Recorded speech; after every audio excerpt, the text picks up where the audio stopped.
Hey everyone, Rob B here. Not with Rob D, but I will be shortly, because currently I'm in Manchester. I'm on my way to look at my first and slightly unexpected investment of the year.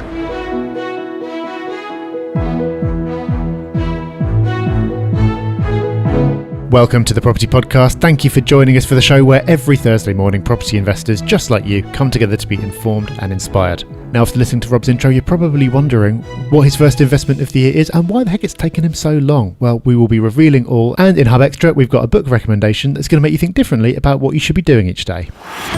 So this week's news story is a report on the private rental sector, and this was done by academics in York University. Now, this admittedly looks a bit heavy going, but fortunately, Mr. D geeked out over this, and to all of our benefit, because Rob, you've got the highlights for us from this report.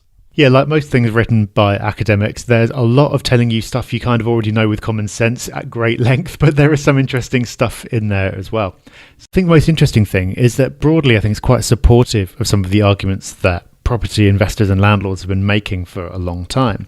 So it talks about how current regulation of the sector is confused and contradictory and failing at multiple levels. What it's basically saying is that nobody knows what the heck's going on, what their rights are, what they're meant to be doing, because you just end up with all these different policy initiatives layered on top of each other. It says that basically governments seem to be, rather than having an overall strategy for what they want to achieve, they're just tackling whatever seems to be the most important at any given time. So an example of that is the right to rent legislation. That just came in on its own because there was a big panic about immigration at that point. And it's not really part of some broader thing. So there's all these different things that landlords have to comply with, and it's really difficult to keep on track of what it is and to know who's enforcing it. It's also come out against the idea of banning Section 21, which is something that hasn't really got a lot of traction, but it's something that's been talked about by kind of rental activist groups, how you shouldn't be able to have like a no-fault eviction procedure. And it says quite rightly that banning Section 21 doesn't remove the reasons that a landlord might want to actually use it. So if you can actually dig a bit deeper and solve the problems rather than treating the symptom, that would be more effective. So there's quite a bit of sensible stuff in there. The main suggestion that's come out of it is an idea of a property MOT. So in the same way that cars need to get tested in a standardised way every year, it suggests that properties should be tested in a standardised way every year, and they should be inspected against specific criteria. So there's clarity over the standards that a property should meet, and if it doesn't, then it's spotted and something can be done about it, rather than having to rely on tenants to report it who might feel like they can't report it or not know who they should report it to, and so on. So if that was the only requirement and it replaced a whole load of other stuff, that's probably not a bad idea. The challenge is that the government would probably want to layer that on top of everything else and make it even more arduous and confusing. So it's nice to see a detailed report that doesn't seem to have any particular axe to grind and that looks into the sector in a lot of depth. Would I recommend ploughing through the whole thing? No, but if you do particularly want to, you'll find a link in this week's show notes. Great news, everyone. It's nearly the most exciting time of your month. Yes, it's Property Hub meetups, the first Thursday of every month around various locations in the UK and across the world. The meetups are absolutely free. There is no selling involved. It's just a place where you can meet friendly, like-minded property investors, talk about property, your successes, your struggles, and everything else in between. It's a really friendly setup. So if you've not been to a property meetup before, this will be the place to start. And if you're a regular, well, thank you. We look forward to welcoming you back. If you haven't booked your place yet, then go do it now. Just go to thepropertyhub.net/meetups. It is completely free. We just need to know that you're coming. So go secure yourself a place at thepropertyhub.net/meetups. So I'm in Manchester now, heading to the development, and I don't really need a map. I've been here before, but that's not the reason. The reason is you can see this skyscraper from pretty much everywhere in the city. So it's pretty easy to find my way there. It's been a few months since I've been. It was just a shell last time I was there, so I'm really excited to see how it's progressed and get another tour. It's a type of investment and a type of development that you make any excuse to go and visit. Let's see how it goes. So this is the Property Podcast. You'd expect that Rob and I would both be out buying properties every day of the year. But we're in September and Rob B is only just about to make his first investment of the year. As you just heard, Rob's been out to the site recently to check up on what he's bought. First, Rob, I think it's worth addressing why this is your first investment. Why have you let it get so close to the end of the year before making your first investment of the year? You've already heard me say it's slightly an unexpected investment because I wasn't meant to do any this year. And it's not because I've gone off property, far from it. And many hubbers will know, especially those who follow the podcast week in, week out, is that we're developing. We are putting an incredible amount of time and money into property development. Several sites on the go right now. Buying the land, getting it all done is a huge investment. And that really, for me, was the focus. That was all I was going to do. But then, it's difficult because I see so many deals and work on so many deals that when this came around, I felt it was a one-off, a real marquee investment, something a bit different. I think, in terms of where the cycle is right now, and we've talked about Manchester and how we're fans of it before, I think where we are in the cycle, and this is Manchester, and what it is within Manchester, just made it impossible for me to say no. So the reason you've held off then, not because we're in a wobble right now and you're waiting to see what's going to happen? No. I mean, if there was nervousness, you wouldn't do, millions of pounds worth of development projects all at one go. In fact, I think that signals the strength of confidence in this current market. I think it's a fantastic opportunity right now for all investors, but not everyone's going to be developing. That's where, for many people, you get to if you want to get that far. Some people just want to build a portfolio, and that's okay. I've got a portfolio like yourself, Rob, and where my portfolio is at right now, it's not to supplement, income for me. It's not to add to my lifestyle. It is a future play, and this, for me, is an asset that is absolutely for the future, and I expect to do very well from in the long term. Yeah, and that's the key. I think we talk about property as a long-term investment. You're not investing for the next 6 months or the next year. If you're investing for the next 10 plus years, as we both are, then whether you're developing or doing something a bit smaller scale, it can be a really great time to crack on with that and take advantage of other people's nervousness.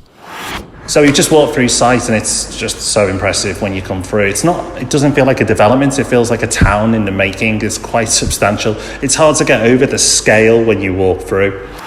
Robbie sounds super excited to be there. I'm guessing this is not a 2-bed terrace that you've bought. So let's get into the specifics. What exactly have you bought as your first investment of the year? Okay, so I've got myself a 3-bed apartment. It's over 1,100 square foot, so it's a really good size. The specification of the apartment itself is absolutely top-notch. The developer, Renica, they are a real ambassador, really, for the whole property industry on how they build and how they do things right.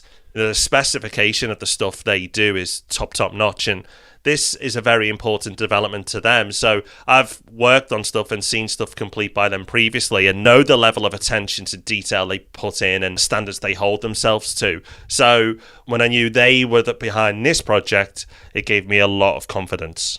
Okay, so it's in Manchester, a city that we're both fans of at the moment. Let's get into the specifics. Where in Manchester is it? And give us a little bit of an insight into the numbers as well. Okay, so for those who know Manchester, it's right by Deansgate Station. Of course, it's a big tick in the fundamentals box near a train station. Or if your Manchester knowledge is a bit vague, you may have heard of Beetham Tower, which was the tallest building in Manchester. Up until very recently, it was. It's a really high-end location now, which is really interesting because 20 years ago, it was far from that. It's amazing how places change. So I've mentioned that Beetham Tower is no longer the tallest building, and that's because even though this development isn't complete yet, Deansgate Square, the name of this development, is now the tallest building in Manchester. And when it finally tops out and it's completed, it'll be the tallest residential building in the UK. Now, something we've talked about on the podcast previously is looking for something unique, an angle to make your investment deliver stronger capital growth returns over the future. And being the tallest residential building in the UK when it completes makes this special because Beetham Tower, although it's no longer the tallest building in Manchester, is famous because it once was the tallest building. And that legacy will mean that development will do well over the long term. And that's exactly what we expect to happen with Deansgate Square. Now, I've been very lucky that I'm not investing alone on this, and I've invested through one of the companies we run, R&P Property, and we've got lots of other people on board. Just to make it clear now, this isn't a sales pitch. This will be gone by the time you listen to the podcast. So it's not to say, listeners, come and buy one, because unless you're a client of R&P Property already, you would have missed the boat on that. But that's fine. The reason I'm telling you about this is to understand how I've been able to get the discounts I'm about to run through, because it's only by buying in volume and the relationship that we have with the developer that we've been able to achieve these numbers. So in a few weeks' time, this will be sold publicly in the UK. They've already been selling a few overseas already. and they've achieved the list prices and will launch at the list prices when it goes public. However, we're not selling at the list prices. We've got 10% off. So my 3-bed apartment is over 1,100 square foot, which is an above average size. It's in the tallest residential building in the UK, and it's £460,000, which I'll explain in a minute is great value at list, but we've got 10% off, so that's 414,000. So that's £46,000 off. That's a huge number. That would buy you a house in some other areas in the north. So a huge, huge discount. And the numbers by themselves would probably justify the reason for me jumping into this. That is a huge discount. But you hear a lot of discounts being bandied about and you wonder if the original price is actually justified. Well, presumably you've been digging around Rightmove to give yourself confidence that that discount is real. Yeah, we do a lot of due diligence before we launch any investment. We obviously would do due diligence for ourselves, but when we're putting lots of clients in, the pressure's on, so we do even more.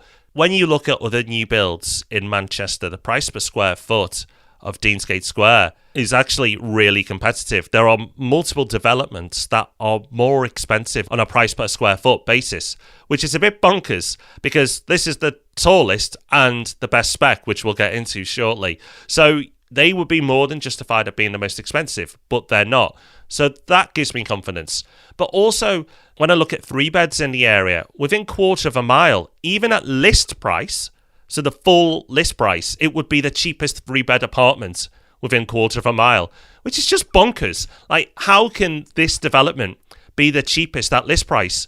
Forgetting the 10% off. So when you look across the city and you see that actually it's really competitive at full list price, and then you look at the immediate location, look at the 3 beds in the area, and you see it's the cheapest even at full price, then that gives you more confidence again. And then you get that 10% off, well, we do anyway. And then you start to get as excited as I am right now because what you're working yourself towards is a really, really good deal. So, Rob, looking at the type of development this is and looking at the price point, I'm guessing that the yield is not going to be spectacular. But we talk a lot about the importance of knowing what you're investing for and knowing what's important to you. And for you, it seems very much like you're going for growth here. Yeah, absolutely. Again, we've said this before. So, we practice what we preach. The real money in property is made through capital growth. An extra 50 quid here or there on your rental income isn't going to change your life. But getting £46,000 off a list price, well, it's certainly going to make a dent. It's certainly going to notice that. And then the potential that this has got from a capital growth point of view over the years, again, is where the real money is made. So the rationale for investing is exceptionally strong. But while I was on site, I wanted to speak to somebody who knows it inside out. And luckily I caught up with Andy Finch, who's the sales director at Renica. And it's just mind-blowing when he starts to take you through the detail of what's happening here. Across the 4 towers, we're going up a total of over 200 stories. Tallest building's 201.5 stories when completed. At the minute, we've got about 530 guys on site. That'll reach 570 at peak. The 2 years we've been on here so far, we've used about 12,500 tonnes of reinforcing steel, poured 700,000 cubic metres of concrete, and we've put in about 1.8 million man-hours so far. Rob, this sounds absolutely massive. This is a huge development by anyone's standards, and it's a huge development for Manchester city centre. Now, there's a lot going on in Manchester. We've been talking about it for a couple of years now as somewhere that's growing really strongly. When that's happened, people rightly often worry about overinvestment and overbuilding. So is that something that you considered when you were looking at this development?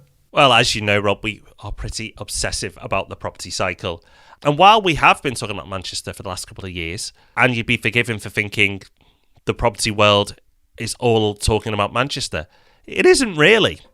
When you look at the general press, property news stories are pretty flat. There's not much happening if you read the news stories. It's only when you get really into the detail that you see places like Manchester and Liverpool are doing well. And it's only been moving for the last couple of years. Just over 2 years ago, Manchester's about to go, and it did. For me, the cycle shows us that this journey's only just begun. One of the biggest mistakes we made on the property podcast is calling the London market over about 3 years too early. And I don't think we're going to make the same mistake with Manchester. There's a long way to go yet. Most of the investment is still yet to come. There are multiple billion-pound projects to be completed over the next 10 to 20 years. So Manchester has got a long way to go. Price rises for a couple of years is just the beginning of its cycle. But when you're in an area that's doing well, you can just go for something average and you'll probably do well. But when you go for something special, you tend to do a little bit better. And when I spoke to Andy about the facilities, you start to realise how special this development is. Yeah, in terms of the facilities, it really offers more than any other development in the city. Offers more than most of the developments elsewhere. We started life wanting the cinema, the business centre, residence lounge, etc., because we know that gets used well from our experience in previous developments. And then we decided to go the whole hog and build an amenities building. And within that, we thought initially gymnasium, multi-sports court, swimming pool. That's developed over time to become a whole wellbeing and fitness centre.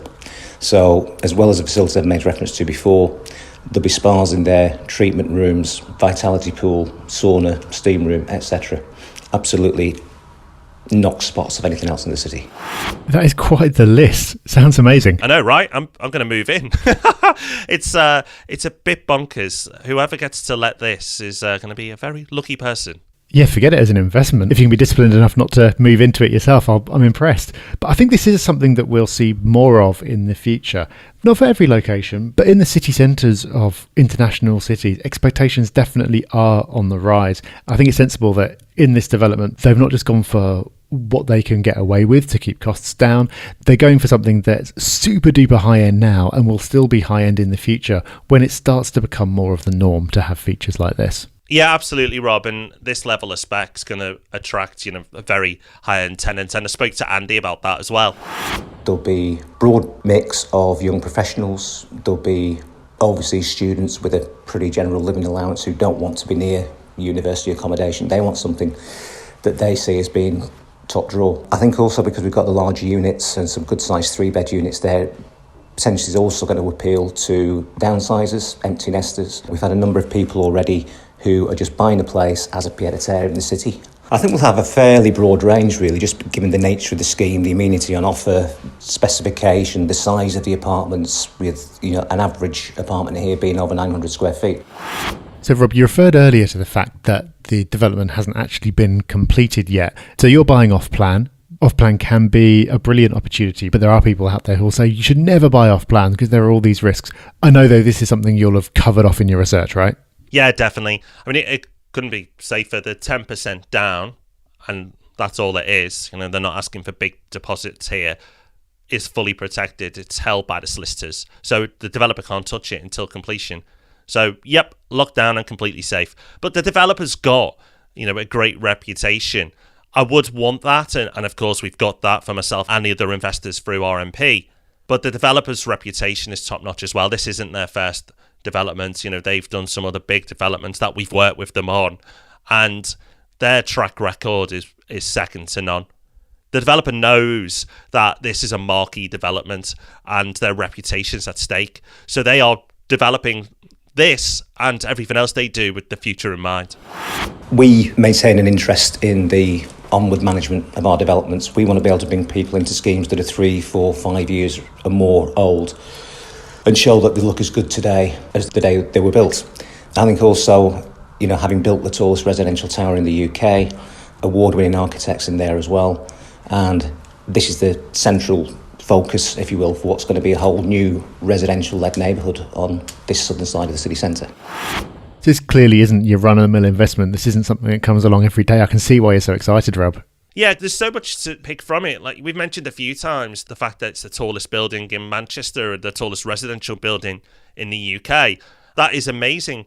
But actually, while you can get excited by that, the bit I'm probably most excited about is what's on the ground floor, those facilities. It's like a 5-star hotel. It's more than just a development and what it's got going on there. And we've talked about the strength of the deal in terms of the price point.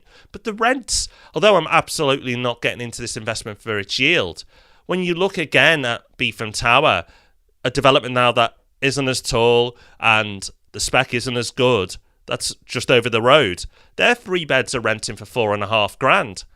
If I got half that, I'd be happy. I'm going to do a lot better than half. But if I got half that, my cash flow is going to be pretty tidy.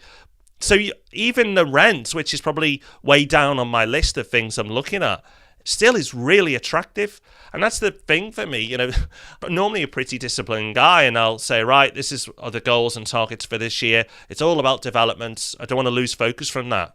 But I've been working with investors now for over 10 years, and I just haven't seen anything like this before. So I had to get stuck in. It is a world-class development. This isn't just the best development in Manchester. It's one of the best developments in the UK. And actually, you have to look around the world to find competitors. And when you have to go to that level to find competing developments, I feel pretty confident that I've done well here. And we've had other people comment as well, people over from the Middle East and from the Far East, and they've made reference to schemes and developments in Singapore and the Emirates, and that's the only place really that they've been able to find anything that does compare. Now, there aren't many things we enjoy more than talking about exciting investments that we're making, but one of those things is reading out 5-star reviews, and we've got another couple in this week. Oh, we certainly have. P. Fisher, 1982, says the Property Podcast is an invaluable source of knowledge. I have it playing constantly on my 3-hour round commute each day, so much so that it's almost a property radio station. I have even had my own question expertly answered in Ask Rob and Rob 96. Keep up the great work. Your positive attitudes keep me on course with my investments, Peter. And our second review comes from John White 100, an unbelievable volume of quality information delivered in a friendly and humorous manner, where none of the upselling products or services so common with other podcasts. Big thanks to Rob and Rob, property legends. Well, review legends. Thanks to Peter and John for your reviews. We really do appreciate it. Nearly the end of the show this week, but we're going to squeeze in, as we always do, Hub Extra, where we just give you a little bit more, whether it's a book, a resource, a quote, or something else entirely. And it's all backed up with the Hub Extra email that will land in your inbox on a Friday if you're a Property Hub member. It certainly is. And this week we've got a book that, Rob, you've enjoyed recently. Yeah, this is a book called Work Less, Make More. Sounds good, doesn't it? And it's by someone called James Schramko, who you might have heard of if you're a podcast fan. He's had several really popular podcasts over the year. Really interesting and impressive guy. He's got a really enviable lifestyle. A bit like the 4-hour work week. He only works certain hours a day. He only does stuff he really likes doing, and he builds all his work around surfing, which is what he really loves doing. So he makes sure that he's not tied into anything. So if the surf's looking particularly good, he can drop everything and head out there, which is pretty cool. The key concept of the book is something that he calls the effective hourly rate. So to calculate that, you work out how much you earn over the course of a year or a month or whatever time period you choose. Then you divide that by the number of hours that you had to work to produce that income, and that gives you your effective hourly rate. The idea is that once you've worked that out and cried about it a bit because it's a lot lower than you thought it was, there's a couple of things that you can do about it. You can either find ways to earn more, or you can find out ways to do less so you're accomplishing the same result in a smaller period of time. It's a really simple concept, Rob, but it's an interesting one because it's tying everything into results. I think a lot of people feel the need to be busy all the time without really thinking about what it is that they're doing that's driving the results that they want to get. Yeah, being results focused and working on what you want to achieve is a far, far superior way of working. And I absolutely strive to work that way. But just to show that we are human, sometimes I struggle with this concept. I actually get guilt if I'm doing some sort of work that's possibly too easy, or I'm going to step aside to read something or research something, even if no one's watching. Even if it's just me working from home and I want to read a book on a subject that will probably help me become a better leader, investor, whatever it might be, I still have that guilt. So don't worry if you feel that too, because just being aware of it helps you get back to focusing on being effective and realizing that actually reading something that increases your knowledge has the potential to make you far more effective in the future. I think reading books like this, although it may not be something that you think, oh, this is all brand new, it helps reinforce some key important lessons. And for that reason, I think I'm going to pick up a copy too. So that is us done for another week. I hope you've enjoyed this episode. What do you want us to cover in future? Let us know. The best way to do that is by contacting us on the socials. We are on Facebook, Twitter and Instagram as Property Hub UK. And if you'd like to know what we get up to away from the podcast, then get over to thepropertyhub.net/discover and sign up for our next Discovery webinar. For now though, enjoy the rest of your week and we'll see you soon. Bye-bye. Bye-bye.